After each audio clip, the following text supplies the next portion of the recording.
the whole of Zimbabwe forgive our late president. He was the father of the nation indeed. In the 1970s, actually, the freedom fighters were trained and armed and financed by Idi Amin Dada when he launched the issue of the frontline states. People tend to think it is actually the man of Zambia who launched it, but no. The initiator was in 1973 by Idi Amin. Then he actually financed and trained them in 1975 onwards. There's a famous song, Zimbabwe, Zimbabwe. Everyone remembers that. Every child remembers that. That was very common amongst the training people who were at Kabamba. And the training continued after that. Museveni had also a very cordial relationship with the same people. And Zimbabweans and Ugandans have always been one and the same. And we just wish them condolences and fraternity amongst all the African peoples. In Africa, we have a saying, when an elder dies, it's like a whole library of information has died. Mugabe was a highly educated and articulate gentleman. To me, he was the Fidel Castro of Africa, a revolutionary who fought for the rights of his country and became the first head of state of an independent Zimbabwe.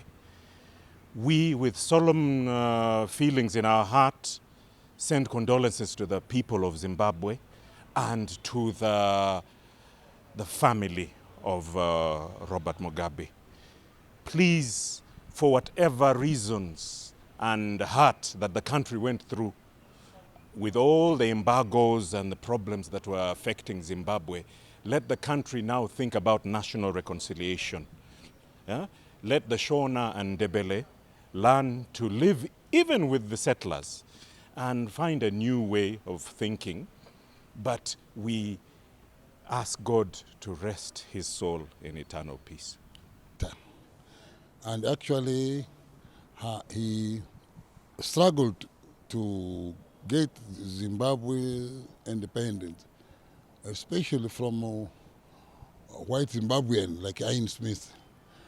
And he campaigned and got vote from Wananchi and ruled Zimbabwe, I think, for 30 years now. But we respect him as the oldest man in Africa.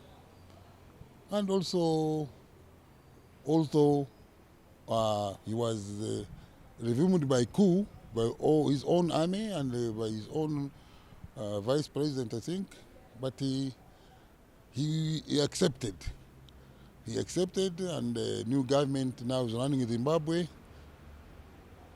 in peace. That's why we respect him.